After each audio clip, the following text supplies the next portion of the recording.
My name is Charlie. My name is DJ. My name is Sean. 3 a.m. We tell stories.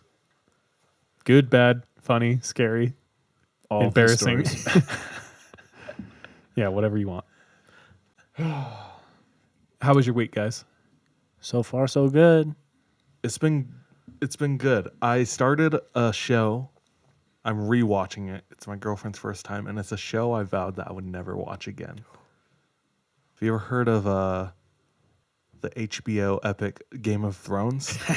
No, what is that about? Yeah. It's a small show that came out. Yeah, a little indie production. Very underground. Like you, lucky if you heard about it. I've Yeah. heard. And she just finished season 1. Oh, Damn. She's already so invested. First of all, spoiler alert if you haven't seen it out there. But if you haven't seen it, that's your fault because it's been on air for like 10 years already. So Yeah, if you haven't seen it, go ahead and take Ned Stark's sword and cut your own head off. how about that, man? That's one of the heaviest deaths in any TV or movie I've ever experienced. bro. Game of Thrones has probably a few of the top 10 heaviest deaths in TV history. Game of Thrones was so good because it subverted so many expectations of how fairy tale stories are supposed to be. Mm-hmm. And if you haven't seen it, the reason why it's good, I think, or one of the many reasons, is because of how real it is. It's like good people don't win all the time. Like in real life, it's whoever's in power, whoever has money. So Yeah. So obviously that struck a chord with the world. yeah. Like, damn, I relate to that. Have you seen the meme of the drawing of the horse? And Yes. it's split up in Oh, yeah. sections, and it's like season 1 through 4 is like the beautiful painting of a horse, and by the end, it's like Just a kid's A drawing. doodle. yeah, freaking Peppa Pig horse. But Season 8. speaking more on that, we've talked about it before. The issue with Hollywood in general is how formulaic everything is and how they pander to the lowest common denominator in their audience and China. But it's like everything you can just, you know what's going to happen. And I first realized this when I was little and I would watch Power Rangers. And after like the 5th episode, I was like, let me guess. They're going to fight. They're going to start to struggle. They're going to unite and use their swords. And they'll vanquish the bad guy. Yeah. And that was every episode ever. Copy paste. But that's, I think, why I appreciated Game of Thrones and things like that is when, like you said, expectations, and they say, nah. Yeah, for real. But Where's the line between like being pretentious and being critical, especially of like entertainment? Because a lot of people will make the argument, it's like, I just watch it to enjoy, which is great. I'm going to be honest. I'm one of those people a lot of the time. me too. Because in order to have seen all of the movies I have seen, I have had to watch them just because I wanted to be entertained. I don't believe you guys are all that though. No, You guys have a strong sense of Quality. something else. Like, what is that something else? Sean and I know very well when we're watching dog dick movies, Yeah. dude. And why we're watching Yeah. those movies. It's like sometimes you want, a double, and sometimes you want a gourmet ass steak, That's true. That's true. So yeah, it's like movies can be fast food in a way where it's like I want to watch The Bachelor Something- in Paradise, something quick and something easy. stupid. Yeah. But yeah, where's the line between being pretentious? I think it's just being honest about it, and then maybe being empathetic to like both sides. Like, I understand why you like the Avengers, but I hate them. Yeah. And that's okay. I have a old group chat with a bunch of older roommates that started like, we were roommates, I think like 2013, 2014. So this group chat's been going on for a long time. And when I moved in with them, like Marvel was coming out with all their movies and I was a big fan of them. Since then, I've gotten pretty tired of them, but Your like- friends are Marvel. both. In fact. Lose my number. DJ has left group message. A Marvel argument came back up and I was fully back in, but really just to stir the pot. Like, I don't care about Marvel anymore. I just like to irritate people. I'm the worst kind of person. But I remember like having a conversation. It was probably about the same time, 2013, 2014, where someone was like, who do you like more, Captain America or Iron Man? that's exactly what the argument was. And I'm like, they're both not real. But since we're talking about Since it, we're here. definitely Thanos. I relate most to him. These two boring ass Boy Scouts. It's like I'm good. Captain America is the most annoying person in the world to me. Anyway, Yeah. Yeah. It's like putting vanilla syrup on vanilla ice cream. hilarious, Oh, man. guys. This girl messaged us. Actually, someone who's been a supporter of the podcast for quite a long time, Jordan Style. Oh, hey. But she messaged and she was like, she sent us the trailer for Unsolved Mysteries. Unsolved. Oh, dope. I haven't s- even seen it yet. Let's watch it. Yeah, let's watch it. Oh. It's Netflix. July 1st. You hear the song? I want to watch it. With the reenactments and everything. Yeah, after I watched it, goosebumps. Because me, like I'm sure all of us and many of you listeners listening right now at home, grew up on watching like 2020 Unsolved Mysteries. What's that other one? Dateline. Oh my gosh. Like when you're way too young and your parents don't remember you're in the room. They're all trying to be super quiet. Yeah, I remember my aunt loved all of those, especially Dateline Tonight. Is the one we met? Yeah. Her son's canoe. Yep. Yeah. Oh. She's sweet. Yeah, she's cool. She's my only aunt, so. Shout out Aunt. Auntie Ipo. Oh. So, yeah, she would always watch them. Everyone would be asleep. But I would sneak out of my room and I'd lay on the top of the stairs and like put my head down through the little opening into where where it opened up into the living room. And yeah, dude, memories. Good time. Nice. I don't know if I've shared this before, but one of my earliest memories, I think I was like 5, and we were in the basement of my grandparents' old house before they moved.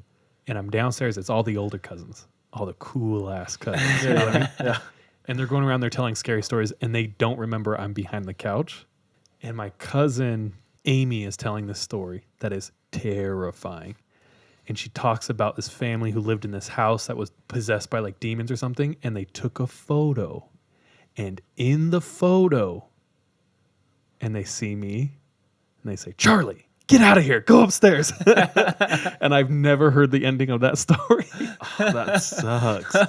That sucks. Yeah, I would sneak around with, like how I did with my aunt watching Dateline. And she's only like 10, 12 years older than me, so not that much older. Hanging out with all my older cousins. Whenever they would come over, they would watch X-Files. But they would always make me leave there like, this is too scary, go. So sometimes they would watch it in their room, and I would just like sit with my ear to the door listening to them watching X-Files.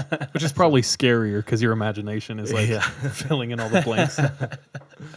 I might have told this one too on the podcast, but I saw an episode of X-Files when I was little, and it stuck with me so deeply that like 15 years later, this is like 3 or 4 years ago, I was watching the entire series waiting for this one episode to come on. And it is like the 3rd episode from the last season. So I watched all 9 seasons waiting for it. And then finally it came up. And it was a collab between X-Files and Cops. That's right. Yeah, you talked about this. Dude, when it came on, it was probably like midnight after my shift at the restaurant. And I just start screaming, "This is it! This is it! This is it!" Like I had been watching it for like 4 months trying to find this damn episode. And you finally get to it at the Bro. end. Yeah. Thinking like, was that real? I could Did have really started see it. that? Yeah. I was questioning But did everything. the episode start with a mashup of a Bad Boy song and the X-Files theme song? Bro, do you remember that one time we were in Crestwood? I was watching X-Files and that episode of where like the little dirt pile appeared on someone's pillow in the shape of like a man. Yes. And then my fam showed up like the next day, but I didn't know they were coming into town. And they left like a chocolate like gingerbread man on my pillow. I came in and I see it and I was like, what the hell? Yeah, is like going on? in the episode of X-Files, there's like a killer who would draw like a little stick figure in dirt on people's pillow. And like that's how he chose you or something. And then Sean's family does that to him. And I didn't know they were there. I was like, oh my gosh, what's happening? First of all, who leaves a gingerbread man on someone's pillow? Yeah, for real. That's kind of terrifying. Yeah. Probably still got that grease stain on there or something. A greasy ass cookie. For a long time when I was a kid, I thought that was like a Hawaii show because of the intro song. Like just the reggae, island reggae. You're talking about Cops. Yeah, Cops, sorry. Yeah. I feel that. You're like, Anyway. this must be a bad island. This must be Maui or something. Just to kind of catch up, I have several more things. Oh, okay. No, do your thing. Just to catch up or address something I talked about last time. Remember I talked about the giant wolves? Right. Mm-hmm. So I looked up that link or that article that I had sent, and since I sent it to Matt, my cousin in Alaska, who saw giant wolves, who we thought were bears, I sent him a link on Wikipedia, and since then, the article's been deleted. Whoa, dude. Which is like, whatever, but kind of weird. But Government cover up. for real, the cryptid is called a wahila. So Oh, yep. Waheela. And there's no longer an article on Wikipedia, but there's an article on like Cryptidpedia or something like that. And it was basically what I was saying, like huge dire wolves in Canada and Alaska. Travel in packs of 2 or 3. But it's a wahila. I just wanted to. That's cool. Wait, you've never heard of the Fresno Nightcrawler? I don't think so. I haven't heard or read much on it. I've only seen like 2 stories on it, and they're pretty short. But the first time I heard about it is somebody living in Fresno, driving down the street. Everything's dark. It's nighttime. And the street is lit up in spots by the different street lights. And can see something that's walking through the street lights, but it's so tall, can only see the legs walking through. Okay, I haven't The heard this. illumination. Walking like up from lawn to lawn, going like in a zigzag motion through the lights, but she couldn't see the upper half of the body because it was that huge. Wait, this is called the Fresno. Nightcrawler. Yes. Super tall, long legs. It made me think of like Nightmare Before Christmas. Jack Kinda- Frost or yeah, whatever. yeah. Pumpkin Jack. Pumpkin Joe, some shit. But No, I haven't heard that. yeah, that's literally all I know. So when your mom was over my house, no, I'm just playing. Oh, freak, she listens. Yeah, she does. Avid listener. When we were all over at the Arnays and your mom was visiting in town for me. Grounded. Continue. I asked, well, that's when I first asked you guys, but none of you guys had heard about it. Oh, that's so- right. Yeah. I'm sorry if I offend our listeners right now. If you're listening and I offend you, my bad, dude. My bad, king or queen. Siren Head? Pyramid Head? No, Siren Head. Siren Head? Okay. So there is a section of the internet called like creepypasta. Yeah. And what it is 14-year-old boys and girls trying to do a creative writing class that's spooky. And every so often a star is born in creepypasta. So for a long time it was like I can't remember his name. Something Slenderman? Jack. Then it was like Slenderman. Then it was The Rake. Then and right now the current one that is everywhere is Siren Head. Really? So dumb. I've disconnected myself from creepypasta. Same. Because of how Me much you have too. to sift through in order to get to a halfway decent story. Not worth. Yeah. Yeah, super not worth the time. Yeah. So Siren Head is just some like 60-foot tall, super skinny skeletal thing with a siren for a head. Okay, never mind. I've seen like You've artists seen it? rendering of it, like art. You've seen Siren Head, dude? What the Yeah, That's it. it's trash. I'm sorry. If you like it, if you're into it, that's cool, and I will still be your friend. I personally think it's doo-doo. Okay, I have a question.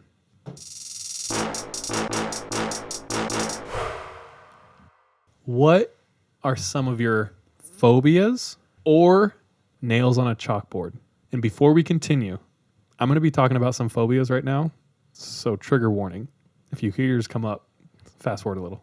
like nails on a chalkboard, like what bugs you like that? Like, what is something you see that makes you cringe? I'm thinking about like 3 or 4 in my head. Oh.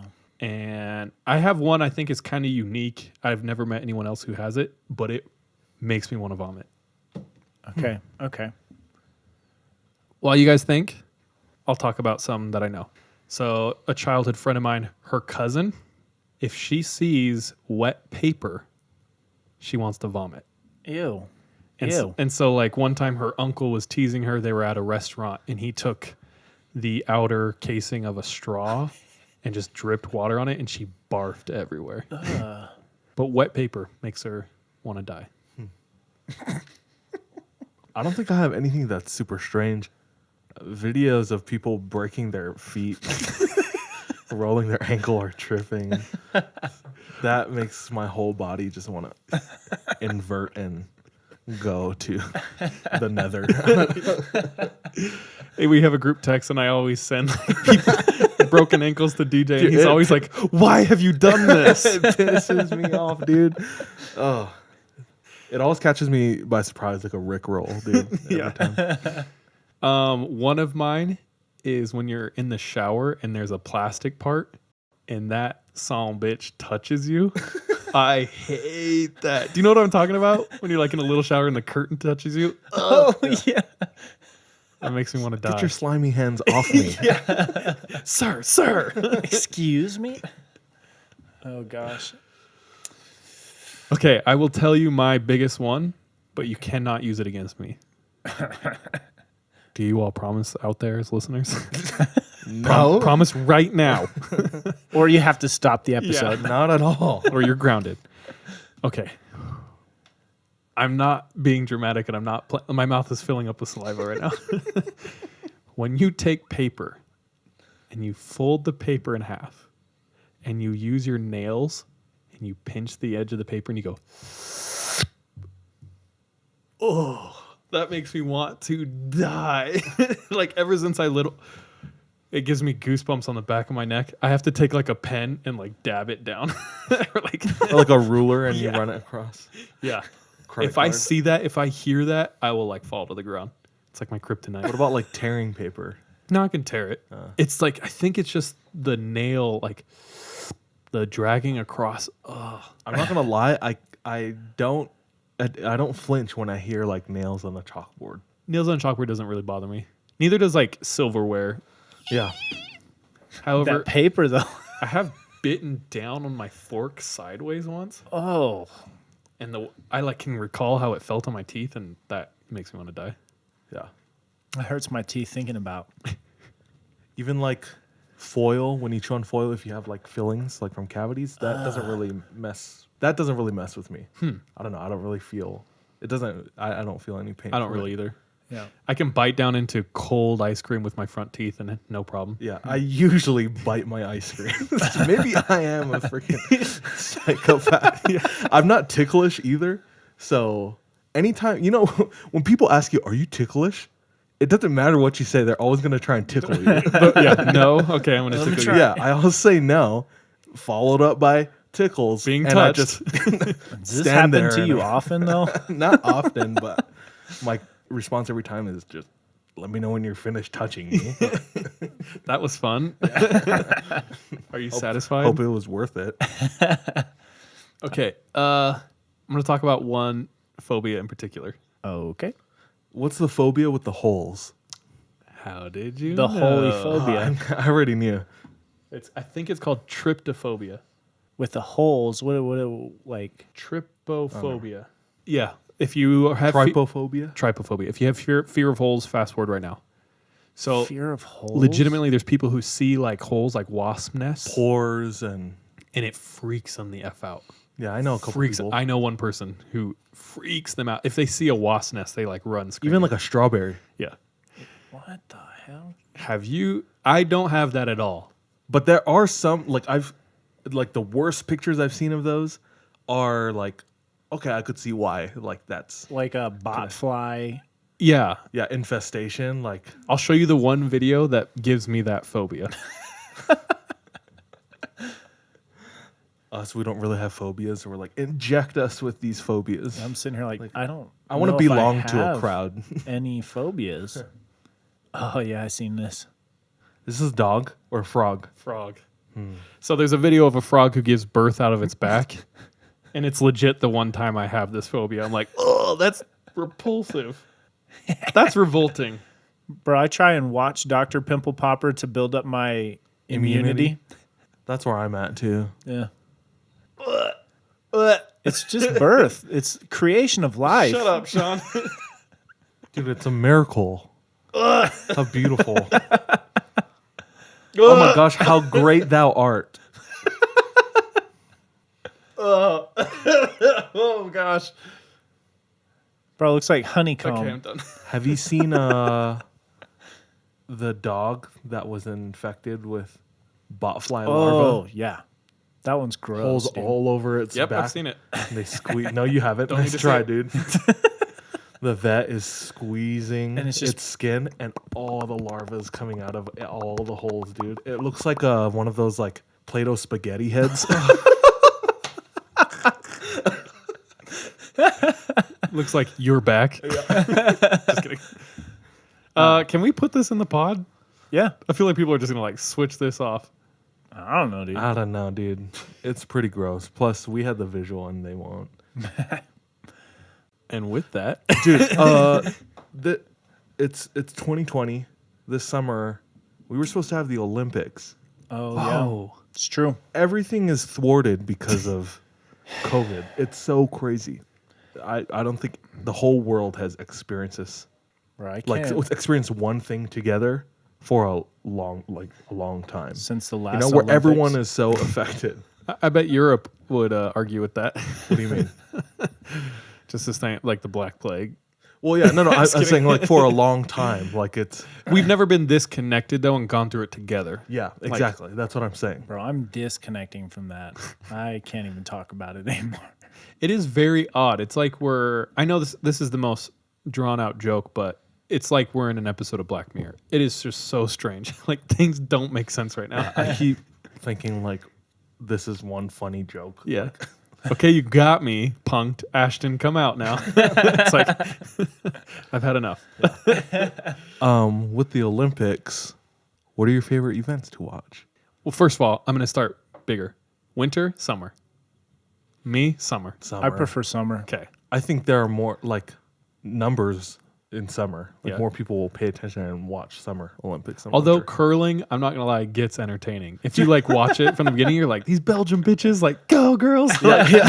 Bro, I remember Sweet girl. People get watching. mad at how they're like curling. What the hell is that? But dude, you're not there. That's So, true. That's true. You were saying I remember watching like a half hour solid of like cross country skiing one day, and I'm like getting into it. Like each lap they go around, I'm like, oh, that guy's going hard, bro. Yeah. And then stop in shame of myself watching cross country skiing for so long. Wait a second. Have you seen that event where they cross country and then all of a sudden pull out a rifle? Yeah, dude. I was so confused. I was like, what? What's that? Hunger Games? Cold edition? nothing would be more infuriating than me having an asthma attack and having to headshot or whatever. What are they shooting anyway? I don't know. I don't even know. But The losers. yeah. The people behind them. Bronze medalists. This is death race. But to answer your question, some of my favorites to watch are basketball. I love watching beach volleyball. Dude, beach volleyball is great, It's so sick. and And I just like regular watching volleyball. soccer too, or football for all of our people listening. For the rest of the world. Yeah, football for our non-U.S. citizens. Bro, gymnastics is dope. Yeah. True. It's crazy to watch what my body could do if I was disciplined. Or a 5-foot teenager. Yeah. With drive. Yeah, with purpose in life. Track is exciting, but my beef with it is that it literally lasts 10 seconds. It's like same as swimming, dude. Like even if it was 11 seconds, too long. They need to add like some events though, like cannonballs to swimming. See who can get the dopest cannonball. Oh, I see you. So it's like the high dive Yeah, but with a cannonball at the but end. you're trying to make a splash. Have you guys seen the belly flop championships like in Norway? Yeah. Those are wild. I'm not gonna look it up right now. If you're listening at home, go YouTube it. It is crazy, like 200. Not 200 feet, probably like 40 feet. Yeah. What are some of your favorite Ocho sports? Oh, The Ocho sports. dude, you got to give it up for marbles, bro. The Marble Olympics. Marble Olympics. That is a classic. If you want a high quality production YouTube video series, check out the Marble Olympics. And especially now because we're missing out on the regular Olympics. The Gloucestershire cheese rolling event. Is that where they roll it down a hill? Yeah. Wild. There's like more deaths in that than like COVID. prisons. Yeah, it has a 0.4 death rate. Bro, I see some of those falls people take during that, and I'm like, oh, They're damn. dead. Yeah, dude. All for a wheel of cheese. I've been there. We've all been there. Hell yeah. How did we get here? The Olympics. It's funny too because Red Bull puts on one of the biggest like Ocho events. Is it the Red Bull 500? Or is it like the jump off, try to fly thing? The jump off, try to fly Oh, thing. okay. Like I think that's what it's called. Red Bull, that's Trying to fly. welcome to the 2020 jump off, try to fly thing. Where we jump off and try to fly. Hilarious how Red Bull is world famous for their extreme sports and their athletes, and then they put on an event like that. It's like sloppy Englishmen with cardboard taped to them. They jump off this bridge trying to fly. Yeah. See how like far they can go, how much airtime. I don't even know the criteria of like what they're judging. Are there judges? Is there winners? They're Is just this an there for actual fun. event? Is it does everyone get Participation medal? participation trophy? Yeah, but for sure. You guys feeling good? I've had fun. Let's do this. Roll. I got a Juan. Roll. 19. Damn. I feel like I'm going to get a 17. A Revan. So it's Sean, then Charles, and me. The night's gonna get increasingly worse. And darker. No, we saved the best for last today. Hey. Okay. So I have a couple stories actually. Dope. My first story, I got a question for you. How many times growing up, even recently, have you just been like, I want to go and find buried treasure? Oh, Almost so many times. I do that daily in is my that couches. even a question? There you go, dude. Trying Just to find finding loose quarters, change, bro. loose M&Ms. I was watching Holes the other day, and it just So made was me. I. I'm dead ass serious. Was it yesterday? Because that's Yes. when I was watching it. Yeah. I swear on my life. Same. That's hilarious, dude. It made me want to just go and dig for some treasure. I was in the cinema theater. I seriously was at the Draper Gym. I was at they They must might be on the same schedule. bro. Dude, This is hilarious. Love that for you guys. Wow. Anyway, shut up, DJ. Stop trying to be a part of this. Yeah. I'm so excited. So it just got me like, dude, I want to go find some buried treasure, and I found a mystery. So Can I interrupt? go for it. They found Forrest Fenn's treasure. And I feel like we need to talk saw about that. bro. Made me so sad. It's not even that's not even the worst part that it was found. If you don't know, Forrest Fenn's treasure is a famous treasure that's hidden somewhere in the Rocky Mountains. The guy who did it is a world traveler who had a lot of curious things from around the world, hid some treasure because he was old, wanted to do some excitement, left a poem with like 9 stanzas that pointed you to the direct location of this $2 million treasure. And no one's found it for the past like 30, 40 years. Until now. A month ago or so? Yeah, it was within the last month. So what's the worst part about it? The worst part about it is that whoever found it wanted to remain anonymous. And they, as well as Forrest Fenn himself, are not revealing the contents of what was inside. Or where it was. Or where it was. Or how the poem broke it down to where it was. That Yeah. would have been nice to at least it's find out. super like no closure, and it sucks, especially for the people who were actually like. There's The been so community. many, armchair detectives, internet sleuths, Mm-hmm. actual treasure hunters who have been trying for years, spending their family vacations coming out looking for this treasure, trying different parts, studying the whole year, mapping it out, and not finding it. Dude, we need this right now, Forrest Fenn. It's true. Mr. Put another one out. Mr. Finn. Give us Fenn. another poem. Or tell us where the GD one was. Like, I want to know where it was. I That's don't true. know why there's harm in it. There isn't. Yeah, there is no harm at this point. Anyway, Sus. It's in a loot Very sus. store right now. But anyways, since that treasure is gone, not 6 hours away from where we are right now, in a tiny little ghost town of Montana. I might bleep that out because I don't want competition. All right, you can bleep it out. There, in 1800s, there was a rumor that went around of a gold strike. And so hundreds of prospectors came across the U.S. looking for their strike it rich in gold moment. And there was a ton of gold. People found tons and tons of gold out there. Now, while there were tons of prospectors making out rich, there was a gang in the area called the Road Agents. Ooh. And they would wait for the prospectors to find gold, kill them, steal their gold. And they did this to dozens and dozens of prospectors over years. So it's estimated that they have thousands of pounds of gold from the prospectors that they killed and stole from. Now, the townspeople of Bannack, Montana, they were trying, obviously, to catch the road gang or the road agents, but little did they know that the sheriff of their very own town was the head of this gang. So the sheriff actually had just moved to Bannack, Montana a couple years before this all happened. He'd recently been released from the brand new open San Quentin prison. He had been in jail, got out, goes up to the north of Montana, convinces all these people he's a Becomes a chill sheriff. dude. Dude, 0 to hero. 0 to hero. And then has this road agents gang that starts killing all these prospectors and making off with their money. So you're saying there was crooked cops? Bro. I don't believe it. Dude. no way. Moving along. So one day, a body turns up, and then the rancher who finds it brings it into town. The townspeople, enraged, get a posse together and start chasing after the road agents. After weeks of hunting them down, they find them almost one by one.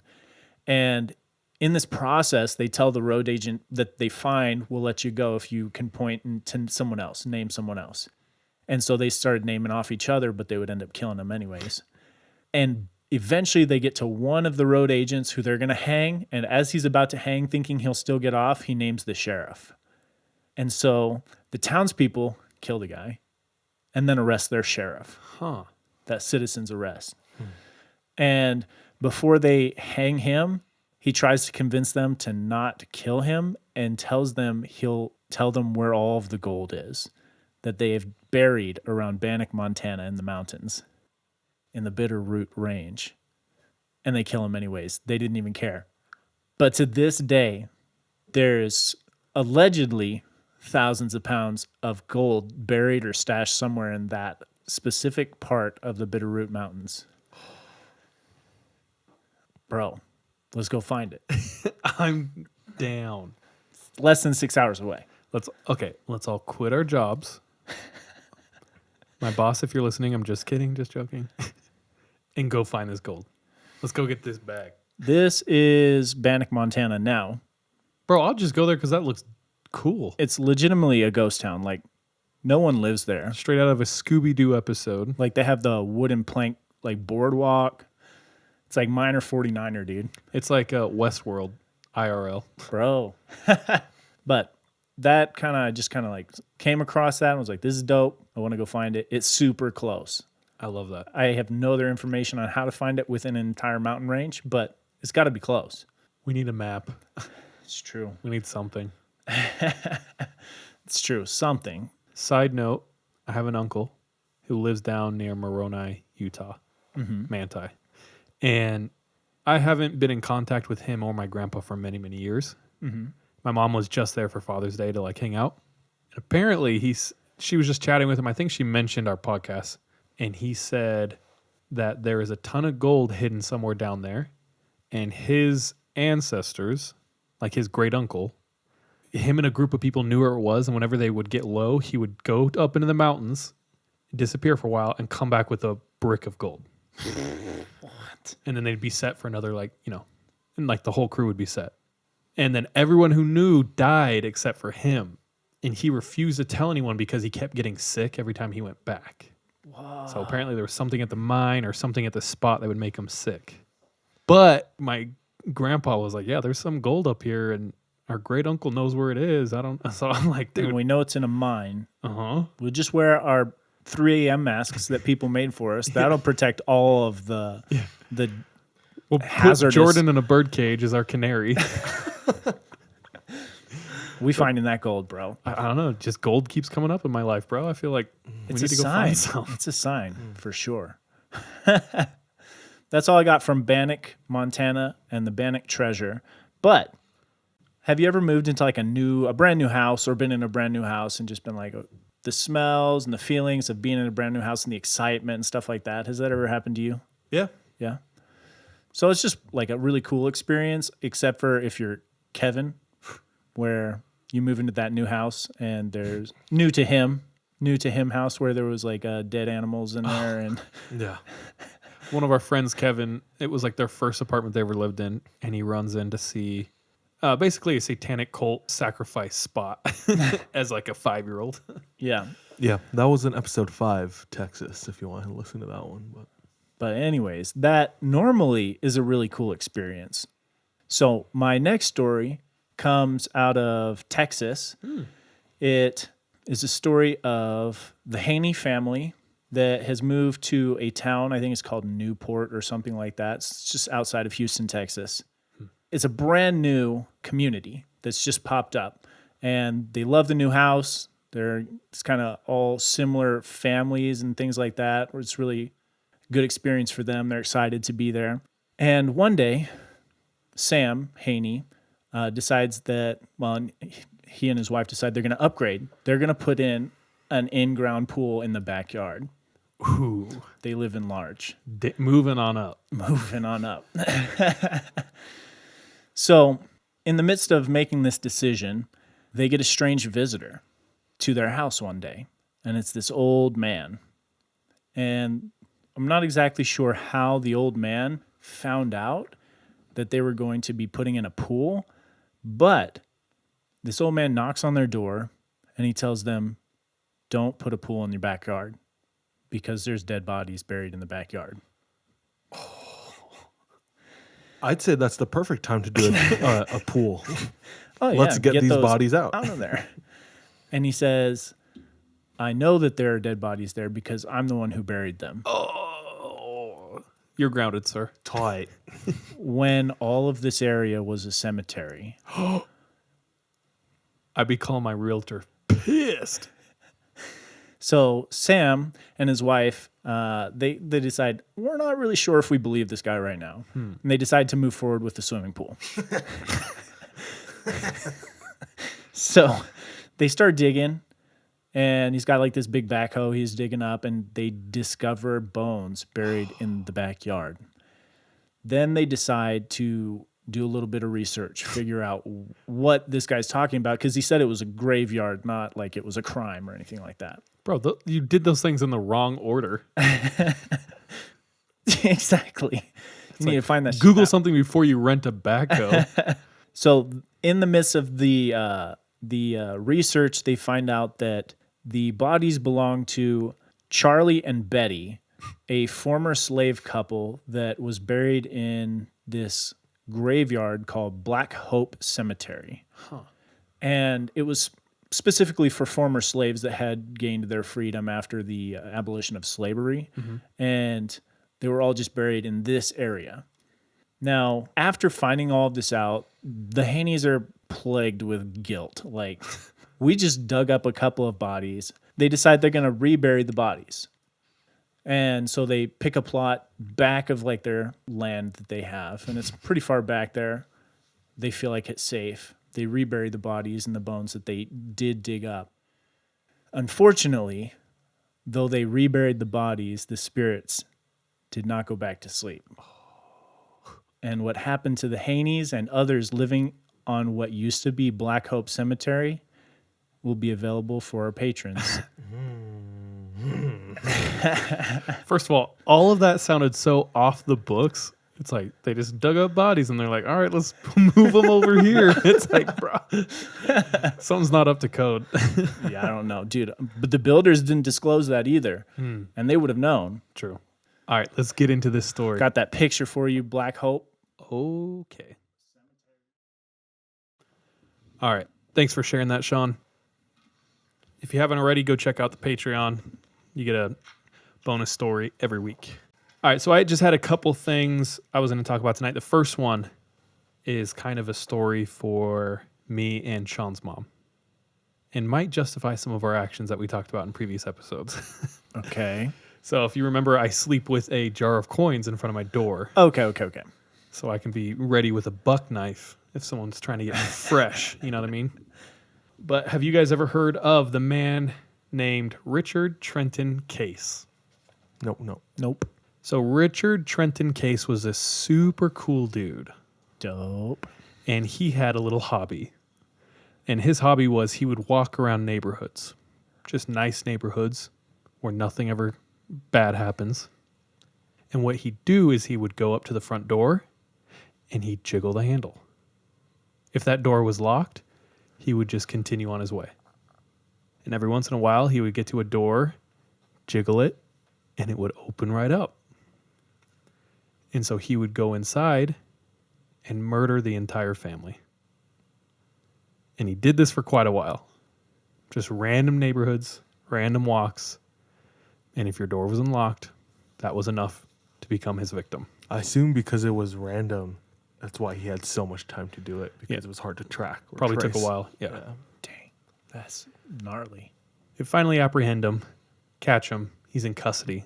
And on questioning him, what's his reasoning? Like, why did you do this? They couldn't comprehend, right? He says, if a door is locked, you are not welcome. And that was it. Dude, that dude should come to Provo. There's plenty of unlocked doors. We do not condone this activity. That dude should go to hell. A lot of unlocked doors there, too.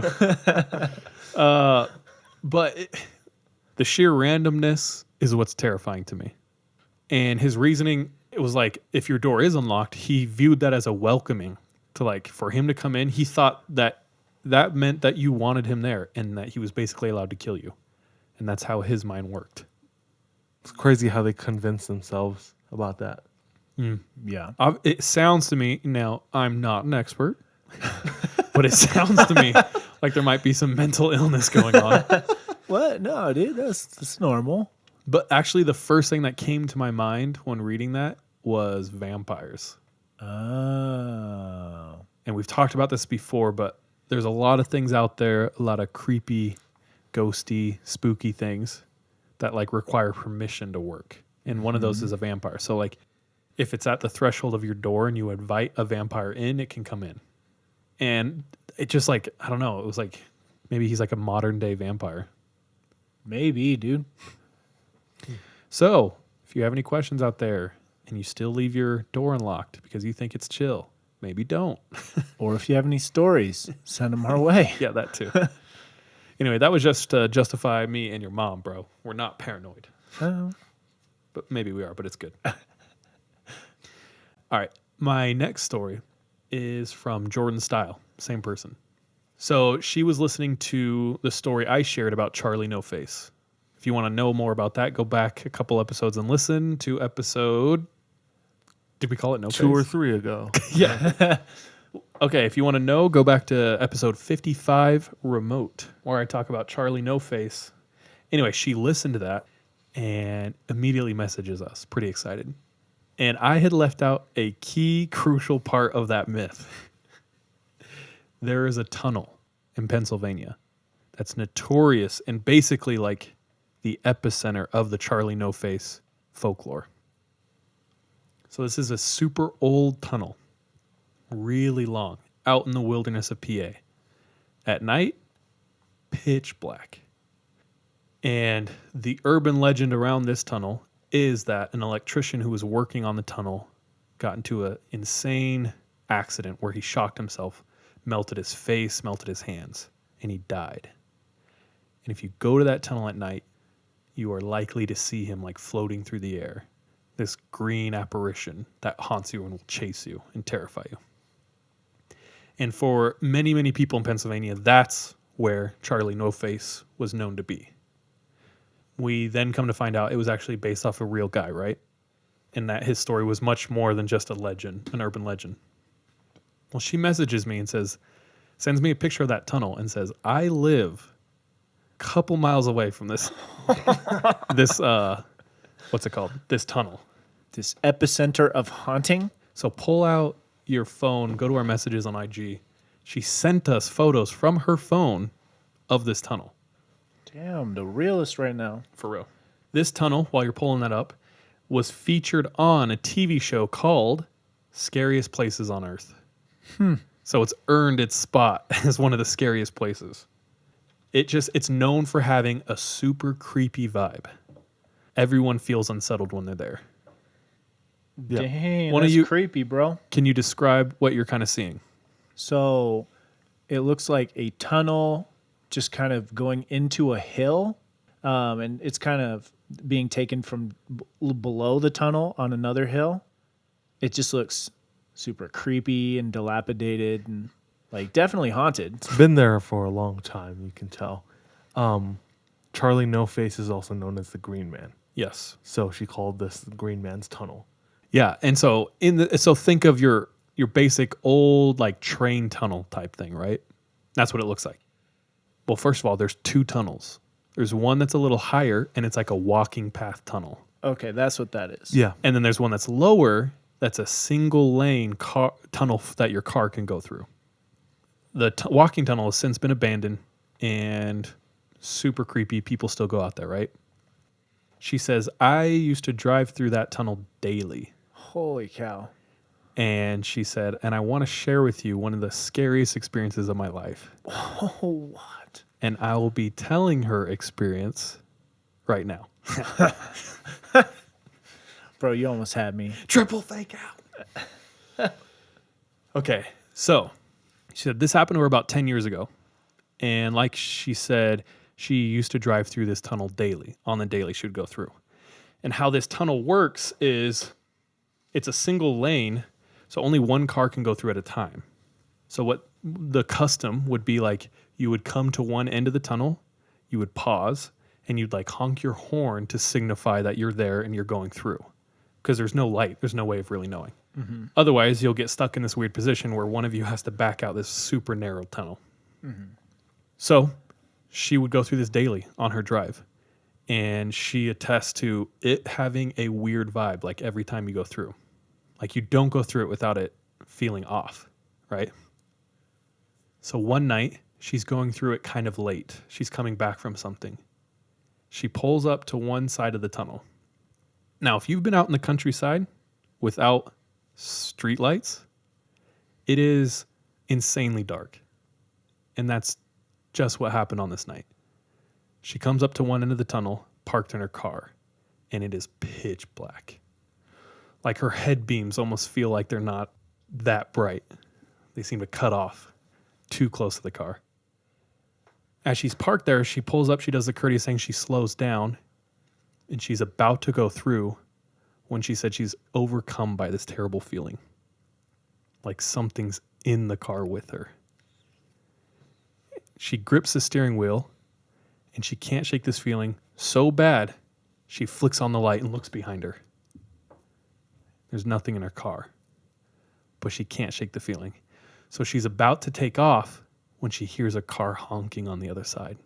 She's like, dang it, I missed my chance. So she just has to sit there and wait in the dark with this feeling. Now with the light on in the car, you can imagine now, like you can barely see out of the car. If you're our parents. Yeah. If you're a dad. If you're my mom. So she's trapped in this car alone, pitch black outside. She feels like someone's in the car with her, but she can't go because this car is honking. But the car doesn't come. It's just honking on the other side. And this feeling of dread is just building up inside of her to where she's like almost wants to like run out of the car screaming, right? That's the wrong choice. She wants to go more and more and more, but the honking doesn't stop. Until finally she says, F this, because this car's not coming. She slams her hand down on the horn and just pedal to the metal takes off through this tunnel. So this tunnel is narrow and dark, pitch black. Feeling of dread is mounting, and she comes out the other side. And there's no car there. And as she's comprehending that, that's going through her head. She doesn't know what she just went through. She's feeling that. There's no car there, even though she swears on her life she was hearing that horn. She looks over to her right. And at the end of this tunnel, it opens up. There's a creek that runs by. She looks over and can see a man standing at the edge of the creek. She said, I knew it was a man because of how it was shaped. I could tell. He had no light source on him. There was no light anywhere. Not even moonlight was out. She only saw him because of her headlights. And he was just standing there, staring into the dark water of the creek. She said, I will never forget how I felt looking at the back of this man. It affected her so badly, she went straight home, called her sister, made her sister come over and spend the night with her. She couldn't handle it. She avoided that tunnel for years or months. I can't remember what she said. I tend to exaggerate. Even. Yeah. That's crazy. Still has never.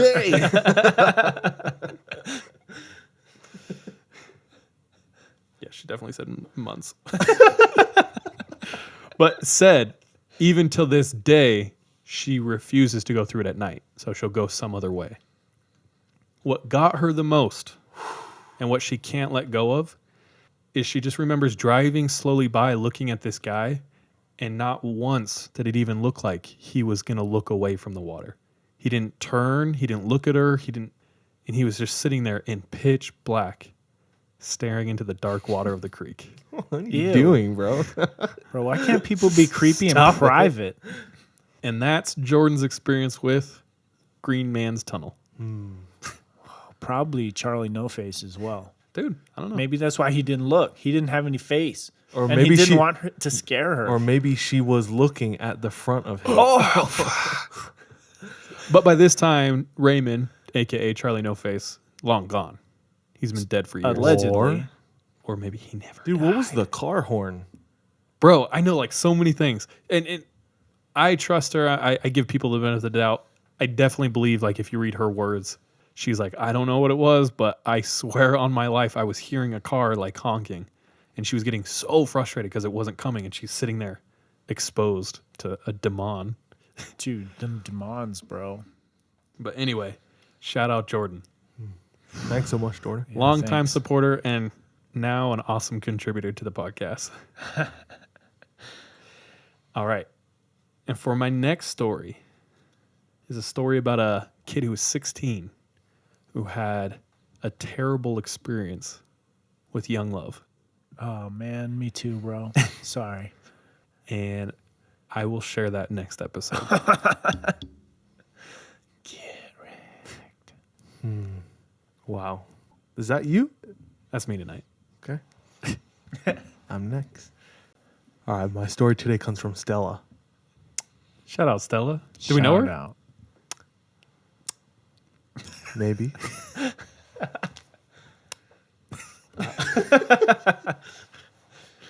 All right, Stella recently moved into a house.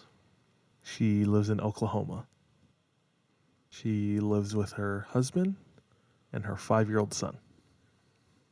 Stella and her husband and her son have experienced weird things in the house, such as things being moved, things that none of them can really explain or find answers to.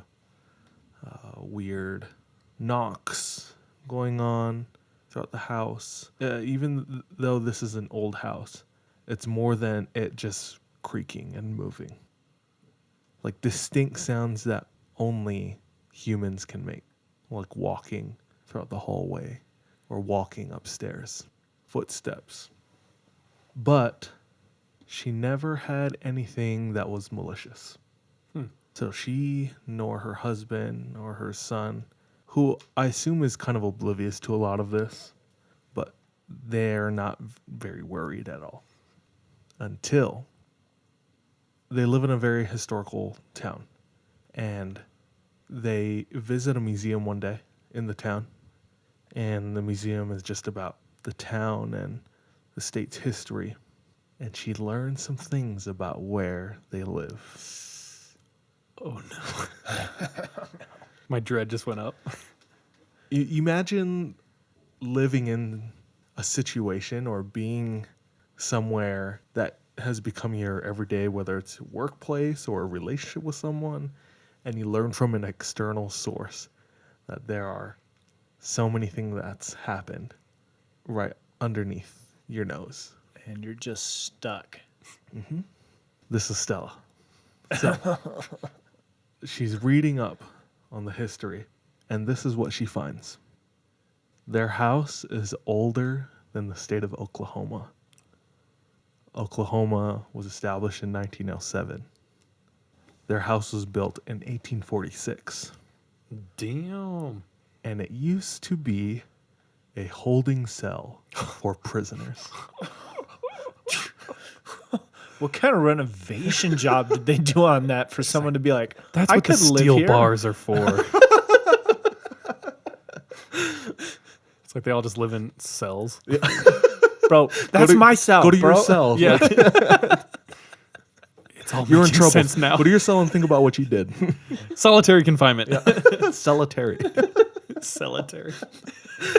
Sounds like a shitty vegetable you eat.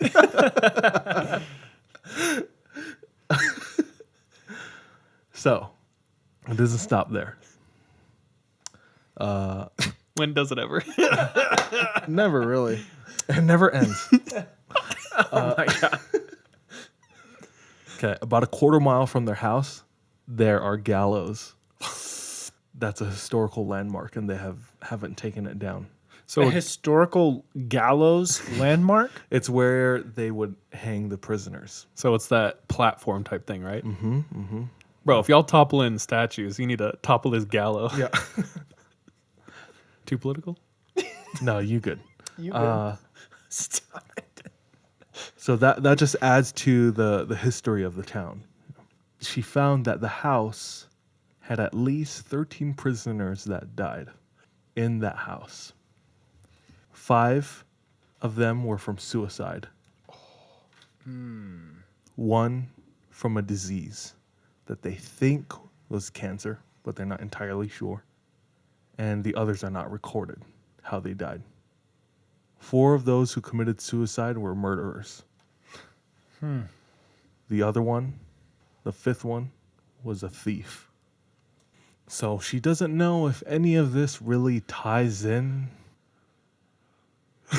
But she's pretty. Come on. She's pretty. There's nothing else, you know? What could this mean? Yeah. She said since learning about this, things have gotten stranger. Oh, gosh. To the point where, Almost like she fed it. yeah, almost, I think she probably started, An awareness. feeding it, like believing it. And whether it was mental or for real, we get a cool story for tonight. But yeah, it affected them so badly that they decided to move. It wasn't the only reason why they moved. They did have some trouble with their landlord. Their warden, Yeah. The police chief. boss hog, or Trying whatever. to keep them in the house, Yeah. No, in yeah. their cell. Some things with the lease and whatnot. That Your could sentence, your lease is 2 years. that could all be an excuse, but they're not there anymore. And since they've left, they feel a hell of a lot better. But while she was there, she was working. And this one particular day, her husband was home watching their son. So she heads to work at about 9 o'clock. About 12:30 hits, it's lunchtime. At about 1, bzzz, bzzz, her phone is ringing. She picks it up. Unknown caller. She never answers these. I never answer these calls. But something was telling her that she had to answer this. Oof. So she hits the green button, puts it to her ear, says hello. And she said, what I heard, I still don't know how it happened. I have the chills and I just need to get this out. I just got the chills. When Stella answers the phone, she said on the other side it was her 5-year-old son. And he's crying. He said he was taking a nap when he woke up. Dad was gone. She said, well, he works in the garage a lot. I don't want you leaving the house. I think it was like one of those like separated garages. She works about a 5-minute drive from home. So she said, I'll just come home real quick. Let's stay on the line. So she gets in her car. She starts driving home. And she's talking to him, just small talk. You know, how's your day so far? Like, what did you do this morning? What did you have for breakfast? And his voice is trembling. So she's trying to hurry and get home. He doesn't say too much. They're all kind of short answers. But she hears him on the other end, you know, breathing or I don't know, walking throughout the house and whatnot. So he's still there with her. She's like, if he can just hold on for just another minute longer, I'm going to be there in a little bit. She says, this is where it gets freaky. This is where it gets freaky? She says, I enter the end of my block. I pull into the driveway. My husband's car is still there. Front door is shut. My neighbor is getting groceries from his car. I say a quick greeting and I head inside. Close the door behind me and I turn the corner to where my son said he was. And he was there with his father. And father is playing games on his phone. And as she's looking at the both of them, she hears a click and the phone disconnects. And she doesn't know what to do because it's not lining up. She's trying to make sense of this. She asks her son, did you call mommy?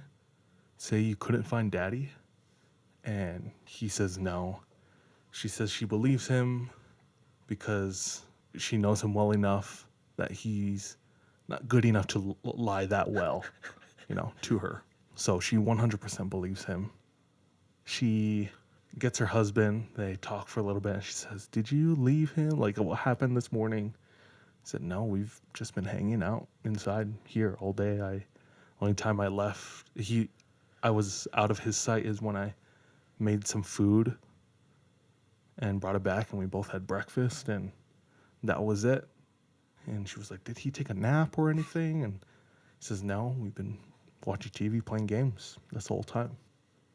So she says, maybe it was a scammer. She says, maybe it was a scammer, but I don't know how somebody could mimic his voice so perfectly. I know my son's voice. I know what his cries sound like. I know the way he talks, his cadence. It was all familiar. But at the end, she says, there's no doubt in my mind that it was him. She says, I don't know why I answered it. Just felt like I needed to. It was like an overwhelming feeling when she saw the call. Yeah, she always ignores it, but this one felt different. But that was the most unexplainable event that happened while they were living in that house. And I imagine all the small things probably built up to that. But I don't know exactly how the history of that house could have made that happen, or like if that was connected, you know, to what happened. But yeah, since then, they haven't had any incident that was negative or unexplainable. And like I said, since they've moved out, their conscience has felt lighter and they've felt better about their surroundings and where they currently live.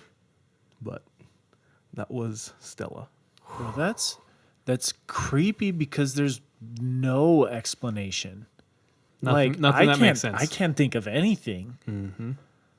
Except for demons. I mean, possibly mimicking demons. That's straight up paranormal, in my opinion. Like I don't know if there's any other explanation. I lied to you guys. There's more to this story. Dude, so many twists and turns this episode. I'm so sorry. This is the part that I didn't take many notes on, but so after this happened, she's on edge. Understandably. Yeah. Justifiably. Yeah. Yep. One detail that I decide to wait for about the house until now was that while she was in the museum, she learned that the room that her son is in, her son's room, is where they laid the dead prisoners before being buried. So, like I said, after that incident happened with the phone, she's on edge. She later says, "There's something in my house." It started with my son, who says that he saw a man in his room. Her son thought it was his dad at first, but then the son blinks and the man is no longer in the room. He just disappears, vanishes into thin air. So he comes into their room crying. So they let him sleep with them in their bed. And that same night, after they're back sleeping, she said she woke up because she felt sick to her stomach. So she stands up to go to the bathroom to get a quick drink of water and maybe wash her face. And that's when she notices that at the door, there's a very tall man standing in the door frame. So she freaks out, wakes her husband up. She thought it was somebody who broke in. They do have a dog who's on the floor, growling. Husband grabs his gun. She grabs her son. They hide in the closet, and she calls the police. The husband goes down the hall. It doesn't explore much further. Comes right back, closes the door, locks it, and waits at the door with the gun. 5 minutes later or so, police arrive. He meets them at the front door, lets them in. They do a search throughout the house. They ask them some questions, but they find nothing. So she said nothing is missing. Nobody took anything. It's a 2-bedroom house. Windows don't open. There's only 2 ways in and out. Both were locked and bolted when the police came. So she said, I think something was following my son while we were there. But since we've been out, things have been better. In fact, nothing has happened since. So they moved away. yeah, they did. Smart. This happened last year. Oh, wow, that's recent. Yeah. Bro. I feel like you would have... I can imagine moving out and trying to sell it. You would like go through so much guilt. Nah, dude. Because you have to like in a way like hide what's been going on, trick some sucker to just move in. They were it up. doing rent to own. Oh, so they just So don't they're do like the backed rent. out of their lease or whatever, their contract. But I like how in a lot of our stories tonight, though, like the people just decided they wanted out and moved, or claimed bankruptcy and GTFO'd. Yeah, it's time to move. It's like they making the right decisions. yeah. She did say that she considered contacting like a priest or something to come and visit the house, and I feel like that makes it worse sometimes, dude. yeah, but she never got to that, and they just left instead. So Nice. Good thing it didn't follow him. yeah, hopefully there's No update. further That was development. last year. Yeah, but the phone call was my favorite part. That's so creepy, dude. Yeah, imagine talking to your son and watching him Not talking. to you. on And the then phone. right when you realize that, click. What if it was like some sort of like astral planing connection with the other world, or possibly in the future or time? I was gonna say, what if it's like a glitch? Like What it kind of made me think of is like it's warning of something that could come Yeah. when something happens to dad Yeah. and the boy is separated. Yeah. Dude, that's just creepy. It's just creepy because we don't know. And I don't like not knowing. Gosh darn it. Gee dang it. But that's me tonight.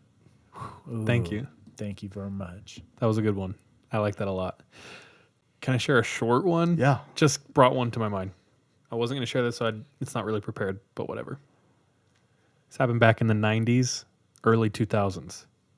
Phones, landlines, the hottest thing.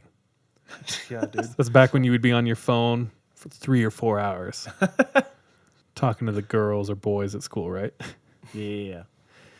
Anyway, so this kid, his older sister, he said, was kind of a brat and whined until her parents bought her own landline in her room.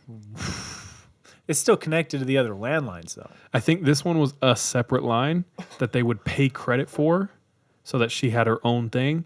But once that credit ran out, it She was was like, out. you're done. For the month or Yeah. something. Yeah. Dang. She's stoked. Dude, I used to go to my parents wouldn't let me date in high school, but I did.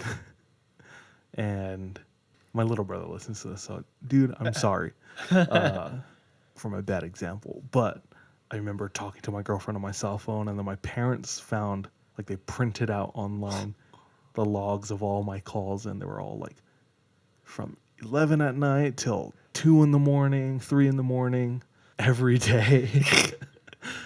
So they took away my phone. $400. So they took away my phone, but I still want to talk to my girlfriend. So I would go to such great lengths to talk to her. And I had a system of where I would, because we had like 3 phones in the house, landlines, and you can listen in, right? So every night my system was, I took all the phones in the house, brought it to my room, and if they press intercom, it wouldn't work, like to find the phone. It would like, you could press the button and it would start ringing. Yeah. I would take out the batteries of all the phones and hide them under my pillow or something and just keep one on, which is the one I would use to call my girlfriend.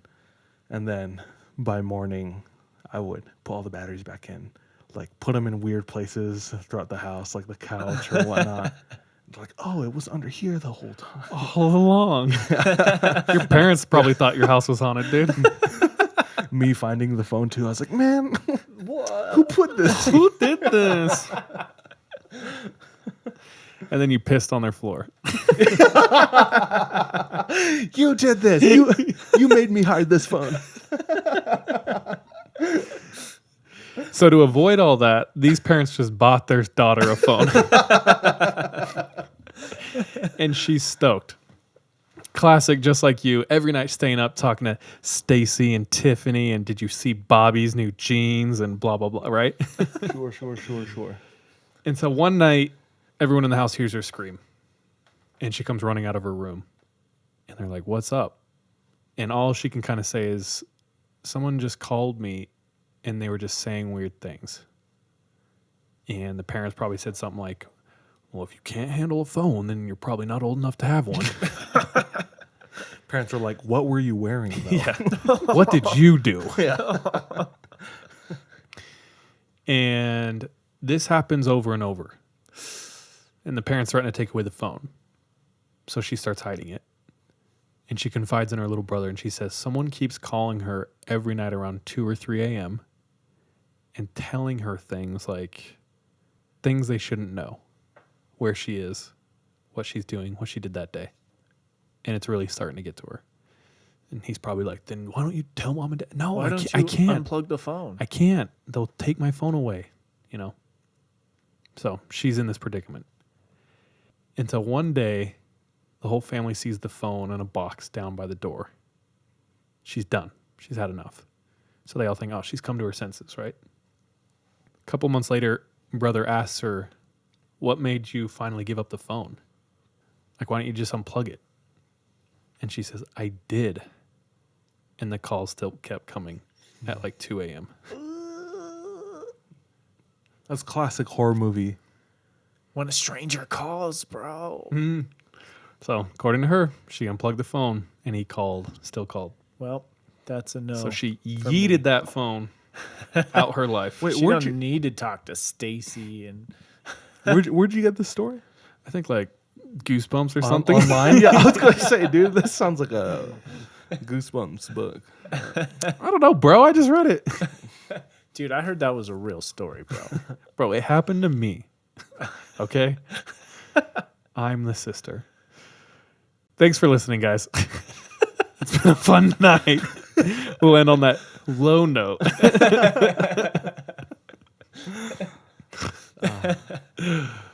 I just snorted. Thank you so much. We appreciate it. Seriously, listeners, you out there, all the old listeners, all the new listeners. I think we're getting new listeners like every day.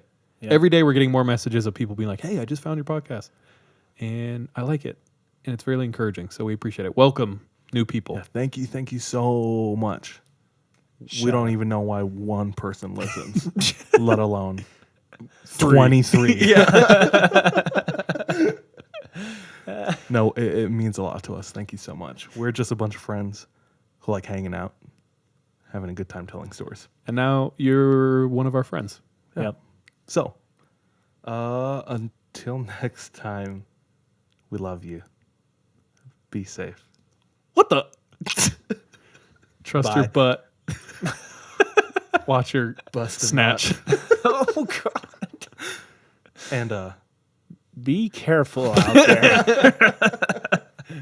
bye. But can one of you guys give me a ride home? I got dropped off. Yeah. I can give you a ride. Yeah, I can. Quick Oh, life. you got it?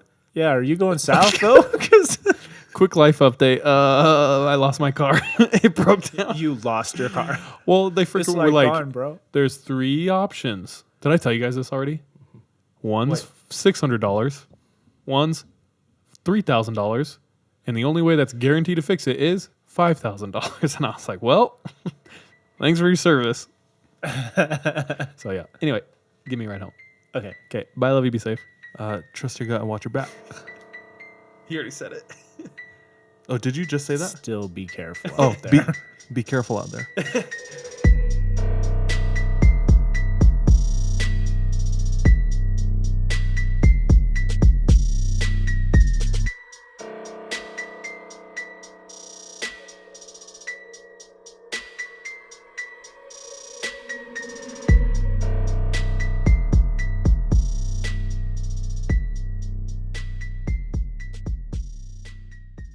Hey, thank you so much for tuning into this episode of 3 a.m. If you want to support us, visit our Patreon where patrons have access to exclusive content. If you're not able to support us monetarily, don't worry. This episode is on us. You can still rate and review us on whatever platform you listen to us on. It really does go a long way. You can also follow us on social media. Our handle everywhere, including Patreon, is the 3 a.m. pod. Finally, do you have any scary stories? If so, submit them to our website, the3ampodcast.com. We love any audio or visual aids that can help bring your stories to life. So file uploads are welcome with your written submissions. We're anxious and excited to hear from you.